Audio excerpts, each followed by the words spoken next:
అందరికీ ఎలా ఉన్నారండి? బాగున్నారా?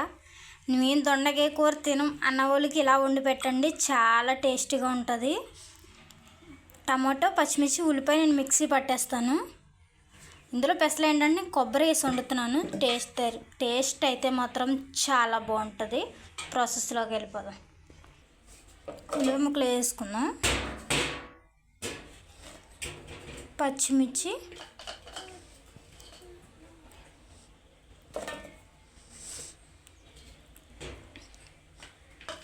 చాలా బాగుంటుందండి టేస్ట్ అయితే మాత్రం. మేము దొండకాయ కూర తినం బాబు, మాకు ఇష్టం లేదన్న వాళ్ళకి ఇలా వండి పెట్టండి, చాలా బాగుంటుంది టేస్ట్ అయితే.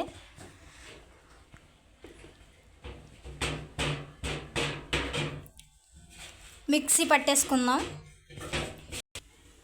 స్టవ్ ఆన్ చేసుకుని కడాయి పెట్టేసుకుంటే మనం అవి మిక్సీ పట్టుకునే లోపల ఇవి వేగుతాయి. మనం మళ్ళీ దొండకాయలు ఫ్రై చేయాలి, ఇవి వేగాలి కాబట్టి ఇవి ఇలా ఫ్రై చేసుకుందాం.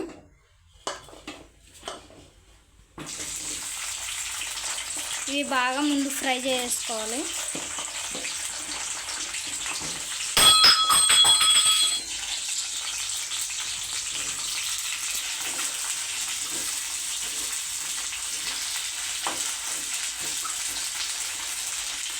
వాటిని బాగా మగ్గనిద్దాం.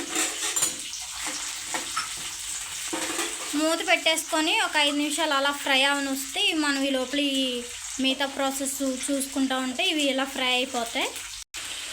మనం ఉల్లిపాయలు, పచ్చిమిర్చి, టమాటా మిక్సీ పట్టేసుకున్నాం కదా, ఇవి పక్క పెట్టేసుకొని కొబ్బరికి తిరిడి తీసేద్దాం. మనం ఇలాగే తిరిడి తీసుకున్న కొబ్బరి చిప్పలు ఇలా పక్క పెట్టేసుకోవాలి. ఇలా మొత్తం తిరిడి తీసేసుకుంటే మనం కూరలో వేయడానికి చాలా బాగుంటుంది.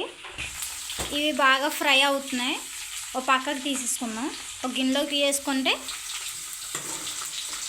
బాగా ఫ్రై అయిపోయినాయి, ఒక గిన్నెలోకి తీసేసుకుందాం.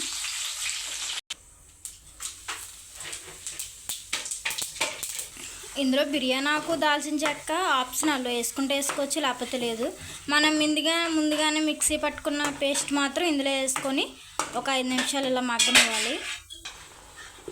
బాగా మగ్గుతుంది కాబట్టి ఇందులో కొంచెం కారం,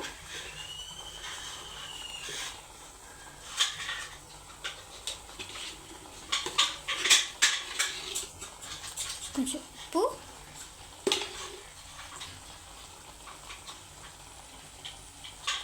కొంచెం పసుపు,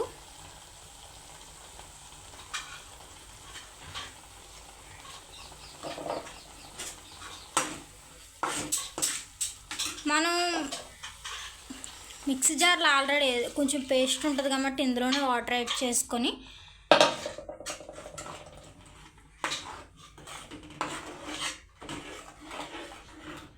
మనం ముందే వేగించి పెట్టుకున్న దొండకాయలు ఉన్నాయి కదా, అవి వేసేసుకుందాం. బాగా కలుపుకోవాలి. ఇవి ఇలా బాగా ఉడికిన తర్వాత ఒక 5 నిమిషాలు ఉడకనిస్తే నేను కొంచెం అల్లం వెల్లుల్లిపాయ పేస్ట్ వేస్తున్నాను. దాని టేస్ట్ ఇప్పుడు తెలుస్తుంది. ఇలా ఉడుకుతుంది అనిపించుకొని అల్లం వెల్లుల్లిపాయ పేస్ట్ వేసుకోవాలి.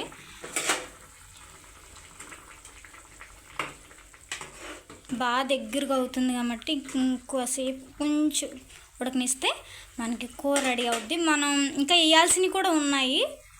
ఒక 5 నిమిషాలు ఇలా ఉడకనివ్వాలి. నేను ఇందులో కొంచెం పెరుగు యాడ్ చేస్తున్నా. పెరుగు అయితే మాత్రం ఆప్షనే, మనకి ఇష్టమైతే వేసుకోవచ్చు, లేదంటే తీసేయచ్చు. దానివల్ల పెద్ద ప్రాబ్లం లేదు. కాకపోతే వేసుకుంటే కొంచెం టేస్ట్ బాగుంటుంది. మనం ముందుగానే తురిమి పెట్టుకున్న కొబ్బరి పొడి, కర్రీ అయితే బాగా ఉడుకుతుంది. కొంచెం కొత్తిమీర, వేడి అన్నంలో వేడిగా తింటే సూపర్ ఉంటుందండి. ట్రై చేయండి. మేము దొండకాయ తినమన్న వాళ్ళు కూడా చాలా ఇష్టంగా తింటారు. టేస్ట్ కూడా అంతే బాగుంటుంది. ఇంకొక 2 నిమిషాలు బాగా ఉడికిపోద్ది కదండి. మనం దింపేసుకొని వేడి అన్నంలో వేసుకొని తింటే సూపర్ ఉంటుందండి. మనకైతే కర్రీ రెడీ అయిపోయిందండి. గుత్తి వంకాయ, కొబ్బరికాయ పెరుగు కాంబినేషన్లో అదిరిపోద్ది. ట్రై చేయండి. మన ఛానల్ ఎవరైనా ఫస్ట్ టైం చూస్తే సబ్స్క్రైబ్ చేసుకోండి, లైక్ చేయండి, షేర్ చేయండి. ఈ కర్రీ మీకు నచ్చినట్టయితే కామెంట్ చేయండి. టేస్ట్ మాత్రం చాలా బాగుంటుంది. ట్రై చేయండి. మన ఛానల్ని ఫాలో అవ్వండి. అండ్ ఈ వీడియో బాయ్.